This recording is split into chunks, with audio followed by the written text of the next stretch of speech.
Hey, I'm ready back for another video. So it's like 8:45. For the last 2 hours, I've been watching a documentary on YouTube. Two documentaries, which were actually pretty interesting. The first one was, was actually narrated, and the second one I had to read, and it gets a little hard on the eyeballs having to read all of that. But it's a pretty good one. I'm not finished with it, but I will be finishing up the rest of it after I finish this video. So I got a text message from Joel, and he's basically apologizing for being, he overreacted yesterday and everything, and that's all very well and good. He wants to apologize for his brash behavior, but the fact of the matter is, I'm going forward anyway, because I just want to be done with it. But I do want to be civil, you know what I mean? I'm not the kind of person that likes to, constantly drag on issues and arguments. So, I'm being an adult about this, and hopefully he is too. But, I'm just tired of the bullshit, really. And, so, whatever. It is what it is. So, I was in the shower, and of course I was thinking in the shower. And for whatever reason, and I hate to bring this up, but I'm going to say Kelly Garner must be some weird fucking jealous bitch or something. She's going to sit here and hone in on my shit. It's like, mind your own business. You're fucking ridiculous. Get the fuck out of my life, okay? And it's a good thing I don't recognize you, because if I saw you in town, I might goddamn slit your throat, and you'd be deserving of it. Seriously. I don't want to have anything to do with those fucking freaks. Really, I don't. It's unfortunate that he got adopted into that family. He always wanted to know who his original birth parents are. I have no idea. I always told him, because this is a very tight-knit community. It really is. It's a very tight-knit community. And I kept thinking, somebody knows a friend of a friend of a friend of a friend. Somebody knows who that person is. I mean, it wouldn't be that hard to find if you just threw that question out there, But it's unfortunate that he got raised in that family. It really is, He could have had a better life, meaning he could have had more morals. I mean, people are shitty anyway, really. But who's to say maybe somebody more respectable would have adopted him and given him more of a better structure? Who knows? You never know how things like that work out or whatever, because there's a lot of people who grew up in good families and they turn out bad, and there's some people who grew up in bad families and they turn out good. It depends on the person. Like, if a person, observes the wrongdoing and they're, I wouldn't want to use the word humble, but they're knowledgeable enough and to understand that not everything an adult does is right. The sad part is that, when you have children and they're looking up at adults, they don't question whether their adult is right or not. They just think they're an adult, so they know everything. But that's not always true. And that's really what catches people off guard, you know what I mean? It's actually quite sad, really, when I think about it. It's a tragedy, and a lot of these kids get adopted. And maybe the screening process isn't as strict as it should be. You know what I mean? I know that was a long time ago when he got adopted. I mean, over close to 50 years, but, there's really no way of telling, how a person's going to end up turning out, as far as being an adoptive parent. Some people adopt kids because they look at all their other friends and they have children and they have fertility problems, so they gotta, feel like they gotta fill that void, not because they have a void in their heart, but they feel like, well, we look kind of odd not being parents, so they go ahead and they adopt a kid, and they're not really giving it the love and the structure that it really should have. And then, of course, there's people who are biological parents, that treat their kids like shit. So it's a I guess a flip of a coin, really, But yeah, I'm just being civil, but I'm not gonna sit here and open my ass up to any more bullshit. I don't want to deal with it. And I'm glad I made those videos. I'm really glad that I did.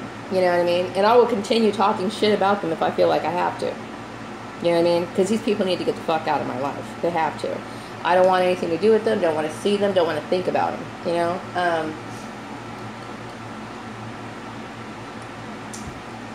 After I talk about it, like I said, I kind of got off the subject for a while. So watching these documentaries and taking my mind off of that issue was actually a good thing for me, because I will tell you, I've been dwelling on this issue for far too long. Okay? And there really isn't anything else for me to dwell on because, you know, I'm not the kind of person that likes sitting at home. I don't like it. I actually hate it, actually. You know, on the weekends, if I have a job or whatever, I don't mind doing that, you know. Maybe work on a little craft or something, then kick back and zone out a little bit, listen to the music. But when you do that shit every day, it gets old. It gets really old. And, you know, that's just not for me. Some people like being, they like, you know, not working. You know, I've known a lot of people like that. And I kind of raised my eyebrow at them like, God, you know, that couldn't be my lifestyle. It couldn't be. I'm far too, what's the word for it? I'm far too structured to enjoy that sort of thing. You know what I mean? I like to feel like I'm doing something. I like to stay active. You know, that's just how I am. And I think some people think that my views on life are revolutionary. Really, they're not. I mean, not when it comes to taking care of myself. There's a lot of women who are this way. They have to take care of themselves, and people are trying to impose bullshit on them, and it's like it's ridiculous, you know. And people don't understand that they have their reasons for doing it. And really, it's none of their business. It really isn't. You know, I was thinking today. You know, all the days are blurring into one big day. Like, I knew it was September 1st. I was very much aware of that, okay? But for whatever reason, somehow or another, I must have missed a day or something. I thought today was Saturday. I swear I did. I kept thinking, okay, today's September 1st, Saturday. All day I was thinking this. I was thinking it was Saturday all day long. And I looked at my calendar, really looked at it. And I'm like, oh my gosh, it's actually Friday. That's crazy. And that's the kind of shit that happens when you lose track of days. You know, when you're sitting in the house, like, constantly doing the same shit. I mean, I only go out of my house. This week, I only went out of my house to do, like, to pick up, like, ice, shit like that. I'm always in the house, you know what I mean? And it's not good for me. It just isn't, you know? So I need to go get back to work, and the sooner the better. And, you know, I want to change my location, and I want to start my life all over again. And I have a right to do that, you know? It's been an absolute nightmare in Bakersfield, I will tell you. It's been a nightmare. I have so much to say about it. I could write a book on this whole experience, really. I really could. But I don't really want to do that. Of course, if somebody wanted to help me do that, I would be like, yeah, I'd be more than happy to tell you the shit that goes on in here. I would be more than fucking happy to tell you. It's a town that's kind of behind the times, you know. Very primitive in their thinking. Backwards. Extremely backwards. There's a lot of corruption that goes on in this town, you know, and it's sad to say, but, you know, it's true. And, you know, just, it's not progressive, you know. It's just, that's my take on it, you know what I mean? But to each his own, you know what I mean? To each his own. And it's funny because, like, you know, this is California, and it's not that far away from other places, you know, and you would think that something like this would be, like, somewhere out in a remote area, that kind of thing. No, not at all. You know, of course, gang stalking is everywhere. Obviously it is. But, like, the stupidity behind this particular issue, I mean, gang stalking is stupid anyway, okay? It is. It's really stupid. You know, but the whole reason behind it is beyond stupid. It really is. And the stupidity of the people who got involved in it is so fucking obvious and just foolish. It is. It's foolish.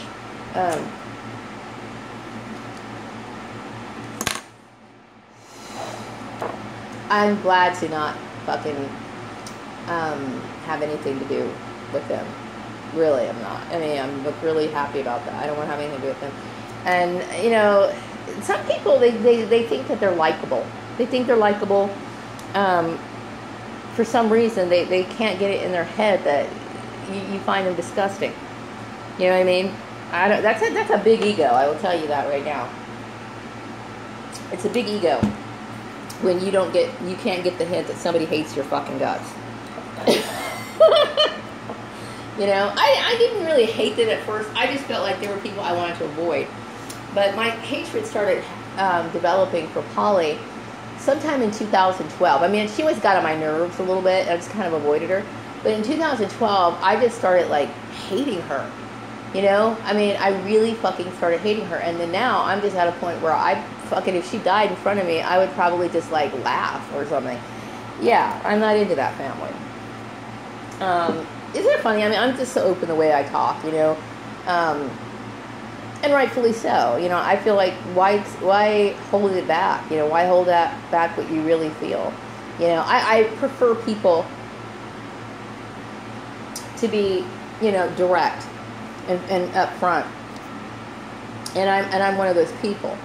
You know what I mean? And God forbid I hate you, because, you know, you have no idea what will come out of my mouth. You know? And I have every right to hate this person. You know? I have every right to hate Joel, too. But you know what? I feel sorry for Joel. Joel is a victim of circumstance. He really is. That boy's brain is twisted. You know what I mean? And unfortunately, he got raised into a family that made it that way. I doubt there's any love in that family at all. Just perversion is what exists in that household, you know. And that's really sad. And unfortunately, you know, there's very little love in the world anyway. You know, I see how some people treat their kids, you know, in town, you know. And some kids are just there as trophies, or just there to make a statement, you know. It was something they had to do, so they're doing it, you know. And then there's the people who are truly affectionate and loving to their kids. And it's understandable to have resentment towards kids sometimes, because, you know, there's a lot of burdens that get put on, you know, the parent. And it's that conversation that nobody likes to have, but it's true. It's funny how, like, you know, the conversations that nobody wants to talk about is really the problem. You know? And instead of, like, talking about the problem and confronting the problem, they want to sweep it under the carpet and then ignore it, but then that's when everything gets festered up and the resentments build and everything else. And if people just came out and said what they really were concerned about, then it wouldn't be that big of a deal.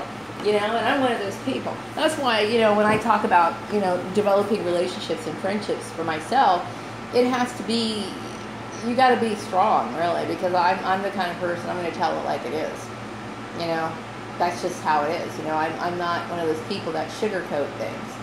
And I don't really like being around people who sugarcoat things, because when they do that, they're hiding something, you know, trying to make it, you know, better, or trying to hang on to something. And it's like, well, you know, that doesn't do anybody any good.